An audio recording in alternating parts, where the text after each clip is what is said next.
Alrighty, folks, we are back with the Royal British Navy Part 4. We are looking at the English Empire Elizabeth I. We are rocking as much naval combat as we can. Now, obviously, at Part 3, we didn't have as much naval combat as I would have liked. We're now in a better position to start rolling out a bigger fleet and get back on track for the Royal British Navy to be a threat. We are, I just looked at just edited together number 3, and the audio is a little spiky and whatnot, so we're going to try to, I might have been a little close to my mic or something, I don't know what was going on, but we're going to try to keep it a little smoother today. Give you a recap of what's going on. Dido is actually got a bigger empire than I realized, since she's got this crazy Galapagos Island city.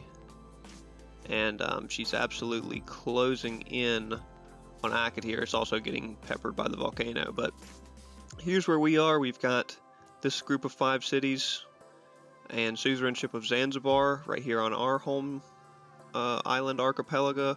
We've got these 2 over here on this little small island. Another one over here, Brighton down here. We're probably going to get one down here on this deer tile here soon. And then we've got some other ones spread across. We've got this one over here. We've got another settler ready to go over here and grab that gunpowder. And we're cranking out more settlers as we go. We want to have some nice expansion. You see, we've got ships that are just like all over the globe, old galleys and quadremes. And here's the little ironclad that's just roaming, and all sorts of stuff going on around the globe. We've got these settlers over here, which are about to touch down, so that'll be nice. We'll have access to some new land and new trade routes over here. So right now our goal, if we look at our relationships, we're good with everybody. Got 2 alliances formed, but we're friends with everyone. If we look at win conditions, China is leading this apparently. Yeah, 168 science per turn is quite a good chunk. Nobody's really getting too close on any of these. We're only here at turn 151. So, and then culturally, I don't think anyone is going to be able to close it out, if I'm being honest. This many civs in here, you'd have to produce a ton of culture, and archipelago map is not really conducive to that. Dom's out of the question. Religion. A religion could be a threat, but with this many religions out here, I think it will probably be difficult for anyone to really close it out religiously. And then diplomatically, we're at 4 victory points, and so is Basil, but we got to make sure that we get this. We got to make sure that we get the 2 victory points from this. Yeah, you see Basil's starting to try to fight back and grab this one, so we're going to be sending Dido some gold so that we can secure this 2 victory points, because diplomatic victory is what we're targeting here. So we're going to get her rolling. While I'm thinking about it, we're going to go ahead and send a gold gift to Dido. Send her like 100 gold every turn just to make sure we lock that in. You see, we have a ridiculous economy. We're making 386 gold a turn here. It's surely more than anybody else is producing. And we're keeping up in science, to be fair. And we're about to pump out a bigger military just so that nobody takes us as weak. So a lot of great admirals. We may be 4 or 5 times more great admirals than the second place person, because we've got a dockyard in just about every city. So we're going to keep her rolling here. Goal for this episode is expand the fleet to just exert control and have good vision over the whole map and prevent us from being attacked or aggressed upon, and then keep farming those diplomatic victory points and whatever Congress votes we can get or world events we can get. So this is an ongoing competition. I'm sure we'll have a world fair at some point, and we'll just keep growing these cities to as big of population as we can and as much resource production as we can, so that we can progress down this science tree. We're getting pretty far. We're getting close to down here where we're going to be able to produce our own ironclads. So we'll probably crank out some ironclads at that point. I wanted to see the Sea Dogs in action. See, we're actually quite close. Less than 15 turns away here from having mercantilism, and then we can get the Sea Dogs. So we may pump out some of those just as nice little scout units or whatever. But I think ironclads are going to outpace them pretty quickly. So we'll see how it goes. We'll jump in every couple turns and update y'all when something important happens. So thanks for watching, and thanks for supporting the series and Civ 6 in general. It's cool to see so many people still playing this game. Remember August, we're getting the Civ 7 official release trailer, or whatever, the release date and everything, so that'll be a cool one to see. So let's get into it and see what we can do. Okay, here we go, turn 156. Oh, the vote is about me. Oh geez, let's see what it is.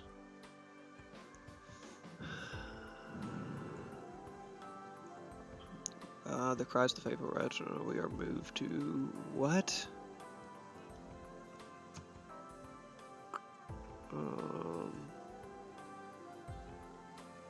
Okay, so it's just between the religious conflict of these other guys. Okay, so yeah, doesn't impact us. But do we even? Okay, here we go. Yeah, we don't need those. And realistically, we don't need. I don't know. We don't have too many great new options here, unless we can find something for. Where's the production of naval units? We're gonna put this on. We're not earning a lot of great scientists anyway. And we're about to try to churn out some more boats, so we're going to put that on. See how we're doing on this aid request. Yeah, we're far surpassing Basel, so we're going to lock in those 2 diplomatic victory points for sure. Still friends with everyone, still alliance with everyone. We got cities down. We got Preston up here going. We got some upgraded tiles, bringing in some gunpowder now. Plenty of gunpowder to make our ironclads, and we've got here it is. Norwich is now down. They've got 14 turns until they have the dockyard made. Should be less time they get their population up here. We were fortunate enough to get a little upgraded sheep tile going, so we'll get this Mercury as well, so they're all good on amenities. But yeah, that's where we're at. Still trucking along here on turn 157. Oh, yeah, we'll go ahead and buy out this crabs tile. Not bad, not bad. Nope. Very next turn here, we've got the actual World Congress session. New districts built by this player act as culture bombs. This player's boundaries will not grow via culture.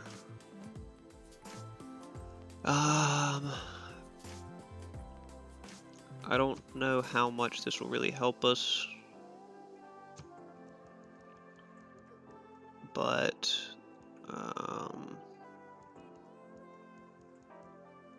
I don't even know. I guess China. Voting against China here might be the move. He's probably going to vote against Dido, so we'll just try to balance that out. And then duplicates of the chosen luxury resource grant bonus amenities. Or the chosen resource. That one's going to be hard to land. We'll just blast this one out. Probably chocolate is probably fine. I know I have a couple spots of chocolate. We'll blast this one out so that we can almost certainly win it, and then we'll just put 1 vote in here because I think everyone's going to vote differently on that one, so it's going to be hard to land it. But we'll see if we can at least land the chocolate one. We're making a lot more diplomatic points, or voting points. Basel, oh, so we don't get either one of these. Who voted on this?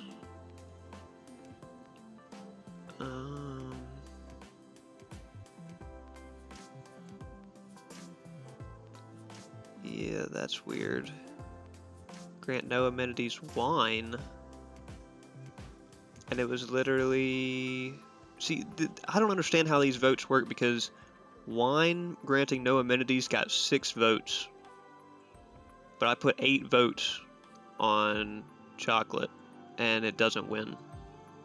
So I don't know how that works. This is probably the same way.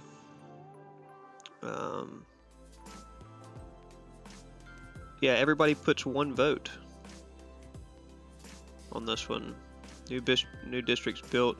The problem with going against the computer on these is they literally see how you vote and then they vote afterwards accordingly. So it makes the diplomatic victory really hard. We got another settler out here. We're gonna send him. Look at how bad the loyalty pressure is up there. We're gonna send him probably up here. We'll just send him up here where it's got good good water and it's got yields from that fox tile.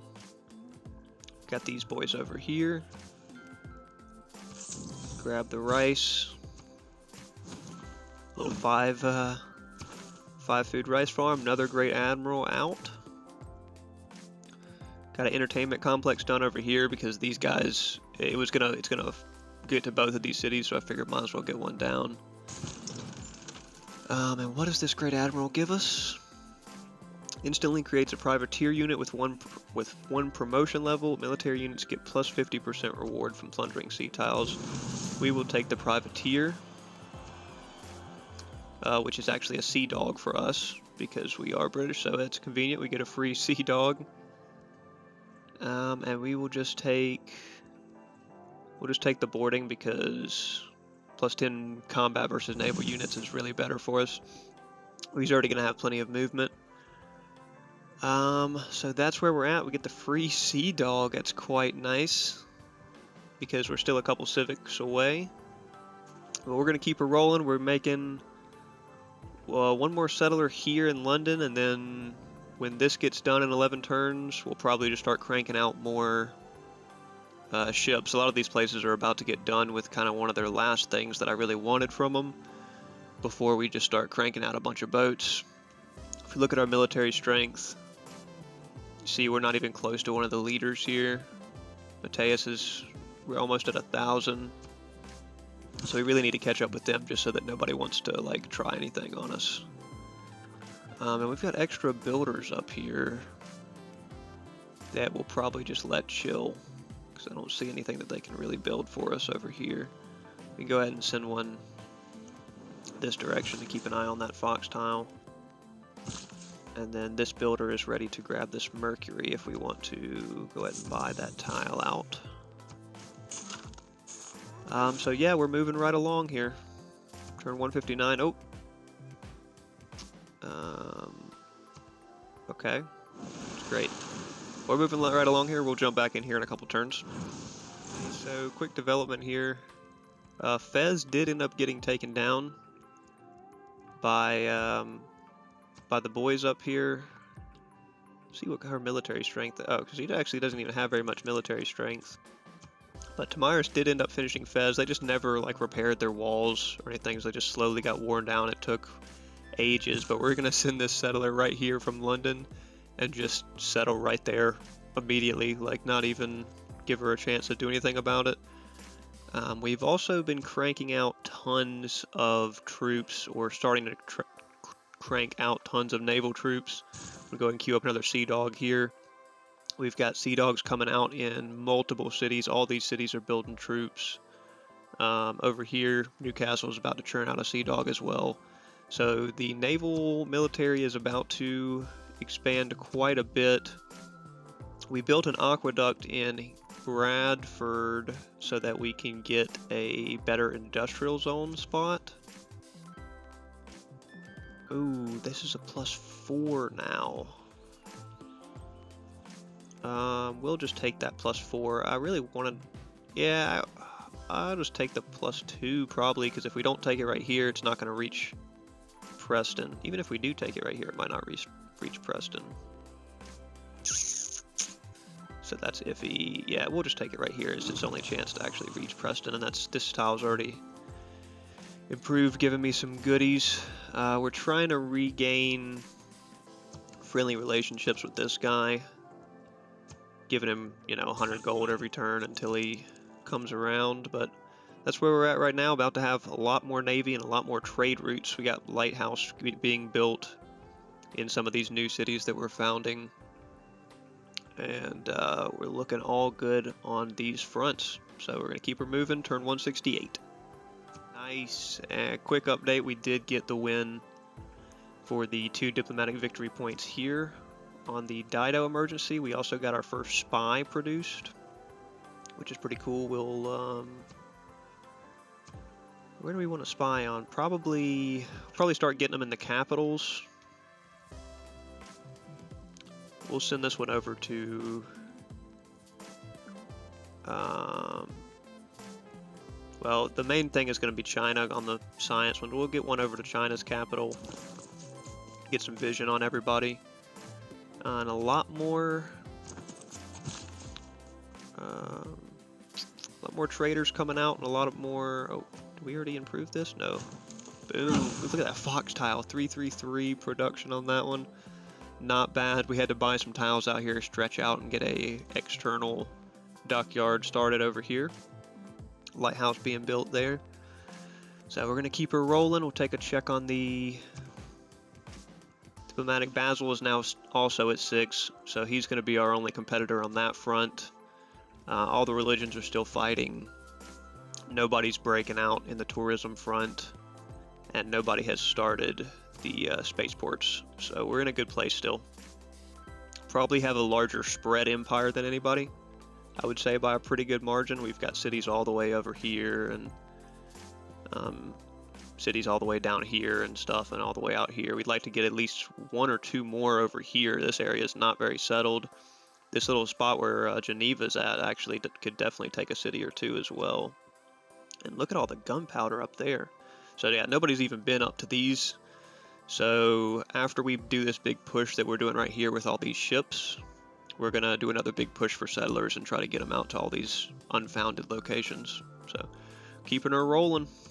Alrighty, we are turn 178.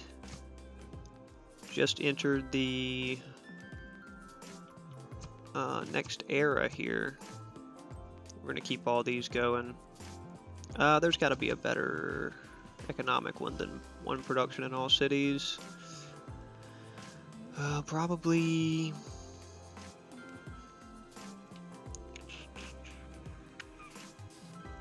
commercial hubs. We'll just go for the harbor district adjacency bonus. Goes a nice little extra chunk. Buy this. Got some pretty well improved cities. Went ahead and bought a settler in this city, so we can just run them down south here and get another city out over here. Could go ahead and settle right here to cut off Egypt, but I don't think they're going to be a problem. I'll just run down here and grab these villages that never got grabbed. So here we are, the industrial era, and we did hit the golden. So we got some good options here. +1 starting population in cities on a different continent than your first city. Oh my goodness. That's a really good one. Traders cannot be plundered isn't really that big of an issue, but the extra gold would be cool. A lot of these are really good. Campus districts provide production. That would be pretty nice too. I think we gotta have this one. +3 starting population in cities on a different continent, and +2 movement speed for naval and embarked units is just insane. We've already got a massive amount of ships out now that are all zooming around. You see we got Sea Dogs there, frigates, a lot of admirals, a lot of coverage of the map here. I don't know where that this fleet is still down here. This armada is still down here. He's just kind of doing laps and keeping patrol. We have a lot more vision of the map, especially navally, than anybody else, which has given us a huge advantage. We're at 577 military strength, and that's all from water troops, not a single land troop. We're going to go ahead and redeclare friendship with all these guys.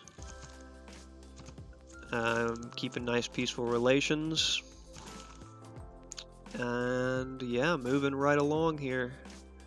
Moving right along, expanding the Navy. Gonna churn out some more settlers here soon, making a lot of gold per turn so we can buy settlers in some of these cities that are farther away, like we did over here in Norwich, and then just spread them out like that, especially with this new industrial era golden age that we hit.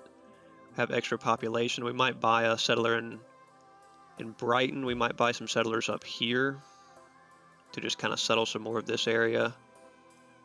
Maybe just go ahead and send one over here towards Granada from Bradford would also be a good idea. So we're keeping her moving. Turn 178. Okay, we get a special session of Congress. Looks like it doesn't involve me. That's unfortunate. Really like some opportunities to grab some diplomatic victory points. Getting this late in the stage. My troops are passing by, brother. It's all good. Yep, somebody's conquesting on some city-states. Not us, though. Let him run over till next turn. Bradford. Oh, yeah, we'll send a little one to the Vatican there. We've got some crazy visibility. Oh, we get the Great Merchant. That's clutch. Yeah, somebody's taking out city-states and declaring war on each other here. That's fine. It'll just kind of slow everybody else down. Norwich, we will just straight buy a builder or buy a trader in, and then get them working on a shipyard. We have, what is his, can we build, a tile that already has an industry improvement? Okay. Oh yeah, we'll have to send them over here. We'll go ahead and use this merchant and get some chocolate corporations going. But we're looking all good. Only a couple more turns here before we call it for part 4 of this series. You see we're up to 742 military strength, all from naval troops, like I said. We've been pulling back. Oh, here's a good example. We've been pulling back every time we find our older troops, like this galley out there, pulling it to the nearest city, upgrading it, and then just sending it on its way to keep scouting. Go ahead and build the improvement there. We're making a lot, over 700 gold per turn now, so we're going to be buying some more settlers in some of our farther out cities the next couple turns so that we can kind of spread out even more. Trading open borders, we're definitely not giving away any epics. We'll see if we can give her a chocolate here. I'll take it. I don't need the extra chocolate. We're definitely not giving away any of our culture at this point because our culture is the weakest. And here we are at another Congress. Perfect timing. Chosen player generates 100% more grievances. I'm going to super highly vote myself on 50% less grievances, because I don't want any conflict, and this will just keep me locked in here. We'll go ahead and put 10 votes on that one. Units of the chosen strength gain +5 combat strength. That's cool. We'll take. It has to be land units because there's not naval options here. So we'll just actually vote. We'll vote ranged units to lose 5 combat strength, and we'll vote it heavily enough here, 10 votes, so we have a potential to win both of these. So let's see if we win both of these. That would be ideal. People are going to be voting against me more and more now that we're getting more diplomatic victory points. They're seeing that maybe in the cards for our win condition. They're going to just straight vote against you constantly. And here we go. Yep, looks like we got both of them. 50% fewer grievances for me, and 5 less combat strength for ranged units. Neither of those affect me too much, but puts us at a better diplomatic victory point status. Yep, takes us up to 8, so we're moving right along. It is going to be pretty long and drawn out. Like I said, this is part 4 already, so don't really want this to be a 6-parter or anything, but you know, it's looking impossible like it's going to be a 6-parter, being that we're not even at 10 diplomatic victory points yet. But we'll update y'all one more time before we close out this part. Good cue to go ahead and close out this part 4. We finished Angkor Wat, which is incredible. +1 population and housing in all of our cities. Took a while to get it done, but it is what it is. The Sea Dog is still out here roaming. Got another spy done. We'll throw him in Dido's area because she looks like she's kind of a bigger threat to us than most. We got a lot going on in many of these cities. Stock exchanges are on the cards now. Shipyards are on the cards. We're gonna go ahead and get an entertainment complex in London because they're having trouble keeping up with amenities at this point. Just throw it right here over the rainforest tile. But that is going to do it. Yep, Angkor Wat, a huge amount of production required for Angkor Wat. Angkor Wat finally got it done. We will definitely get +3 influence per turn for every level of enemy spot. Yeah, so definitely we'll take that in Sheffield. It's been a long time since we got to queue anything up in Sheffield. And Newcastle upon Tyne's got the spy done. Getting a lot of suzerain ships. So we're targeting these ones that we're kind of close on.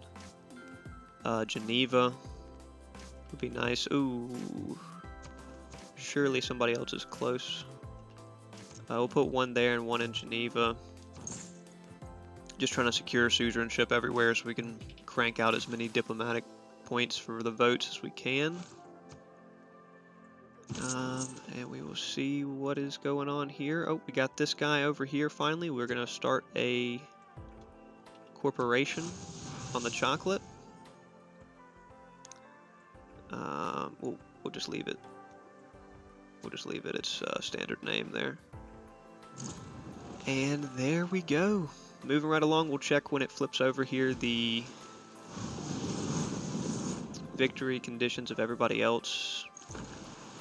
See, they're still fighting among themselves pretty heavily in the religious department. Like I said, that one's a hard one to really pull ahead,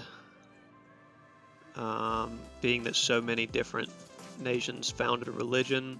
Dom's out of the question.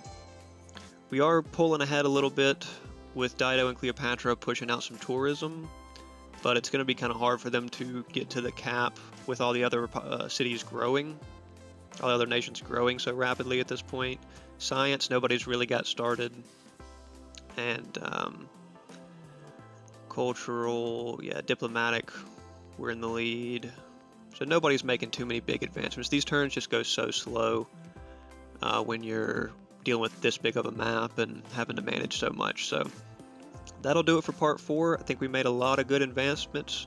Military strength is up to 767, not quite 1,000, but it's all naval, so massive fleet. We're still upgrading some of the older naval troops all the time, and if we can breed out to some more of these smaller islands here by purchasing, we have so much purchasing power, making near 800 gold a turn now. We're just going to buy settlers, and with our golden age bonus we'll spread them out to some of these farther points and just try to have more cities than anybody else. I'll run around here and take a count and put it on the screen of how many cities we have right now. And that'll do it for part 4. So thanks for watching, guys. We'll see y'all in part 5. May close it out by then, just depending on what the other civs do. We need a lot of votes in the World Congress. We need the World Fair to come up so we can earn that one. And we need we need to just keep maintaining this peace that we have and timing out, and probably eventually put spies in all the other places to slow their victory conditions down. So thanks again for watching and supporting the Civ action. We'll see you on the next one.